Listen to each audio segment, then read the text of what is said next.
Alors, bonjour les gars, retour de Chris.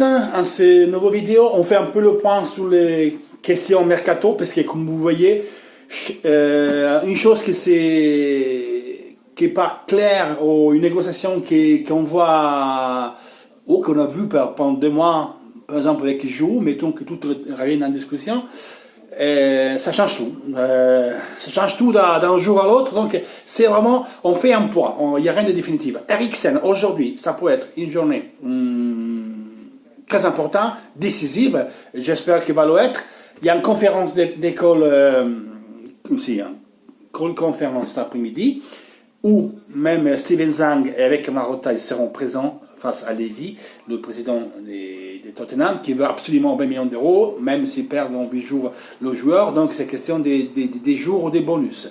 Il y a l'ouverture du Tottenham pour le vendre, mais à certaines conditions. Il y a la volonté de l'Inter de le prendre, il y a la volonté du joueur d'y aller à l'Inter. Donc le joueur l'a demandé à partir.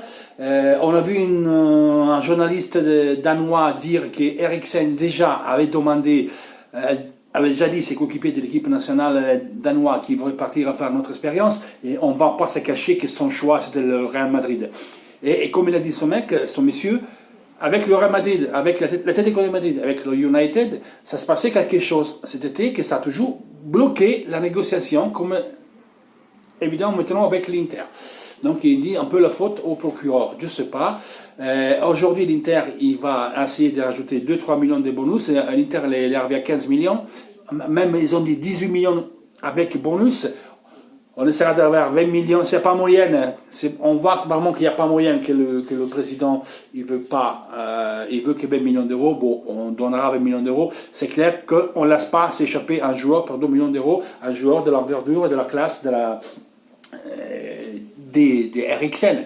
C'est sûr que le prendre à ce prix-là, c'est toujours un avantage, mais vu que c'est à zéro, vu que maintenant il a refusé tout le monde, il va venir qu'à l'Inter, même au mois de juin, voilà pourquoi l'Inter essaye de passer un peu la part cash. Politano, avec l'histoire avec la Rome, alors, c'est pas l'Inter qui en faute. Déjà Petracchi, mon cher ami Petracchi, toi qui tu pars de l'Inter, des breakouts et Ausilio, il t'a mis à ta place l'autre jour, avant, d'abord c'était Marotta avec gentillesse. Ausilio, vu que tu as encore vu le cul de parler sur Marotta, il t'a mis à ta place. C'est que les blackouts, peut-être tu les as vus à Rome.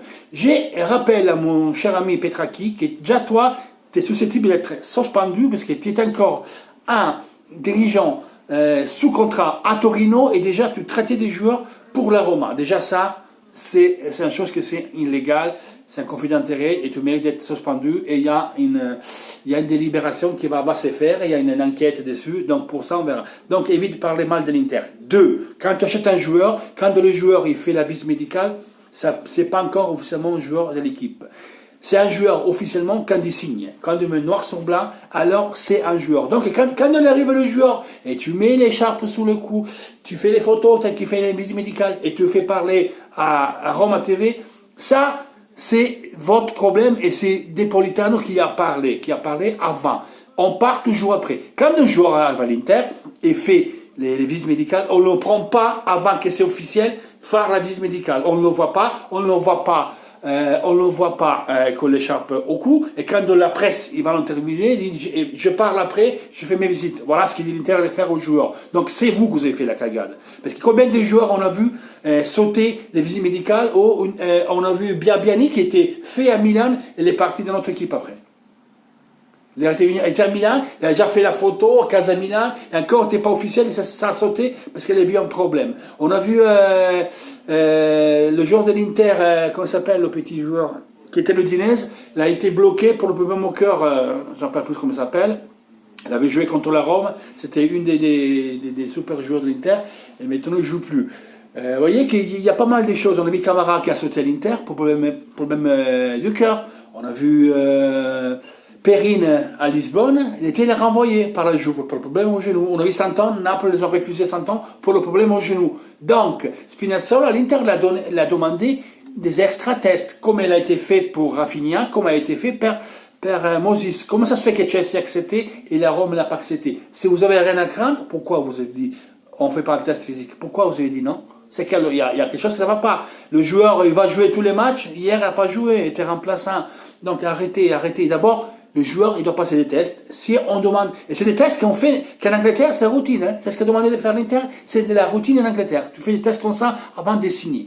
Donc, Moses l'a fait, parce qu'il a vu des problèmes musculaires l'année passée.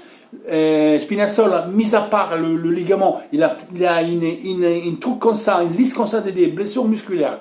Mollet, abducteur, donc voilà pourquoi on a demandé de faire ça. Donc l'Inter s'est bien comporté. Ce qu'il a rien compris, c'est Petracchi qui est blablabla. C'est normal que l'Inter cherche à changer après l'accord si vous ne voulez pas faire. Vous voulez pas faire d'autres analyses. L'Inter, oui, il y avait l'accord Colorant, mais l'accord, il n'était pas encore signé. Un accord de parole. On n'a pas dit, oui, pour qu'il signe. C'est soumis à un test physique. Et le médecin de l'Inter, Volpi, il a suggéré à l'Inter de changer l'obligation avec un droit. Parce qu'acheter un joueur à 25 millions d'euros, quand tu n'es pas sûr qu'il y a des possibilités, il y a encore des blessures.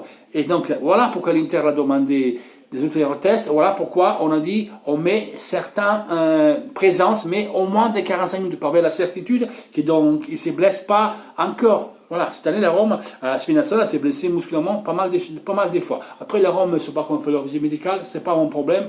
Moi, je m'en fous. Donc, ça, c'est l'histoire. Eriksen, je vais lui dire, maintenant, d'hier, on parle un échange Alan-Vecino, parce qu'Alan est encore sorti l'autre jour, c'est engueulé Gattuso, il veut partir, et je ne sais pas.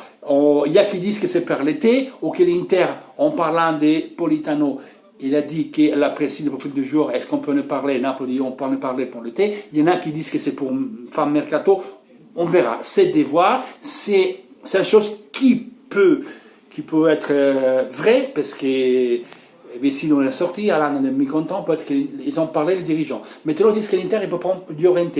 Moi, je ne suis pas d'accord, parce que quand c'est dans le mois d'octobre que tu cortèges Giroud, et tu dis non, on te prend. Giroud l'a tout refusé pour venir à l'Inter, parce qu'il a refusé West Ham, Crystal Palace, et d'autres clubs anglais, Bordeaux, Lyon, Marseille, Nice. Maintenant on part de PSG, Barcelone, qui peut le prendre parce que Suarez s'est blessé, mais ça sera le premier choix, mais il peut les prêter. Et là-bas, il y a Griezmann, pourquoi pas pour lui. Mais moi, s'il ne va pas à l'Inter, je serai lui, j'irai à Lyon, au moins j'aurai la possibilité de jouer encore plus. À l'Inter, il aurait joué. Et je préfère beaucoup Giroud qu'à Llorente. Llorente, oui, il a travaillé contre Conte, oui, c'est un joueur, comme il disait lui, mais Llorente, l'impression qu'il s'est content de faire le remplaçant. Giroud, non, et ça va mettre le propre cul aux joueurs, ça va augmenter, à mon avis, la concurrence, parce que quand même Giroud, c'est une qui plante en équipe nationale. Et à mon avis, c'est les motivations. Je peux avoir Giroud à l'Inter motivé parce qu'il veut aller jouer l'équipe de France, donc il joue à la mort, plutôt que Llorente, que l'équipe d'Espagne, il ne va pas. Mais ça, c'est le penseur de Chris. En tout cas, quand un joueur il a refusé 1 million dans son salaire à l'Inter pour favoriser l'accord entre Inter et Chelsea, dire moi je refuse 1 million, toi Inter tu donnes 1 million en plus, toi Chelsea tu demandes 1 million en moins. Et se met d'accord comme ça. Quand l'Inter l'a restructuré plusieurs fois, le joueur, son entourage, ne vous inquiétez pas, il sort Politano, tu arrives, et maintenant Sky, il nous dit qu'on fait une échange avec Llorente, qu'il arrive prêté, ok, c'est une opportunité de mercato, tout, c'est ce que vous voulez. À différence, par contre, c'est ce qui est passé avec la Rome, pour Petracchi, eux, ils ont fait la cagade, à mon avis. Mis à part, c'est ce qu'il y a derrière. Mais la cagade, c'était de lui mettre en écharpe, de lui faire parler avant que tout les mis noir sur blanc, parce que tu sais que Spinazzola, quand même, il y a des soucis, tu dois attendre l'officialité, et après tu parles. Dans ce cas-là, moi je trouve que c'est l'Inter, s'il ne prend pas Giroud et ne maintient pas sa parole, il ne se comporte pas d'équipe correcte, c'est pas une équipe... c'est un accord entre gentilshommes. L'Inter a donné sa parole, donc tu dois la maintenir. Tu ne peux pas le cantonner, à mon avis, c'est pas juste. Après, tu ne sais pas, on a dit qu'Esposito peut être prêté, l'Inter l'a dit non, on verra. Bah, tu vas sortir Esposito, il arrive Giroud et Llorente, pourquoi pas, c'est sans Politano. On a Sanchez, pourquoi pas, la saison est longue. Mais à mon avis, c'est Giroud, on ne le prend pas. D'un point de vue humain, d'un point de vue des correctesse, d'un point de vue des... Dire moi, je suis comme ça même dans la vie. Si je donne une parole, c'est une parole. Après, je ne la mange pas. Je ne dis pas, ouais, je viens, non, je vais me faire enculer. Alors que le mec, on a dit d'attendre le 15 janvier, on est le 23 janvier, et il nous attend encore l'Inter. Donc voilà pourquoi, pour moi, il arrive. S'il n'arrive pas Giroud, je serais déçu, par notre dirigeant. Mais pourquoi moi, dans la vie, je la pense comme ça? Après, bien sûr, le mercato, ça donne beaucoup de possibilités et je pense que Giroud, il trouvera un autre club. Mais il a perdu du temps, quoi. Il a perdu du temps pour nous attendre. Donc moi, j'espère qu'à la fin, Giroud vienne et je suis sûr que Giroud il arrivera parce que c'est juste comme ça, j'ai perdu le microphone. Donc les gars, aujourd'hui, c'est la journée importante pour Eriksen. Ashley Young est arrivé, moi aussi c'est arrivé. Il connaît très bien le jeu des comtés, il peut déjà jouer. Déjà, je lis des tifosi, ah ouais, lapidant, ça va jamais rien. Moi, je me rappelle qu'il y avait 2 saisons, Moses à droite et Alonso à gauche, c'était le feu. Ils avaient fait le feu. Et c'est une qui marque, c'est une qui va, il y a de la force. Donc, ça peut être vraiment un bon truc, Moses à l'Inter. Parce que dans le jeu 3, les externes, on tout ça caché, sont basilaires. Ils doivent faire la différence. Nous, on s'est fait mal. Lazaro n'a pas maintenu ses promesses, donc il va partir, prêté avec droit d'achat. C'était Newcastle, maintenant c'est quasiment fait avec Lipsia, on verra bien. Après, on verra si ça va revenir. Birag, il n'a pas rendu, il n'a pas donné ce que l'Inter pensait. Oui, il fait le petit boulot, voilà, il fait le petit boulot, mais pas plus. Dans le jeu 3, c'est basilaire d'avoir des externes qui mettent le feu. Il faut mettre le feu, faut y aller, il faut la brûler le couloir. Il faut le brûler, parce que comme ça, tu obliges l'équipe adversaire à s'ouvrir. Et après, tu fais des changements de jeu. C'est la base.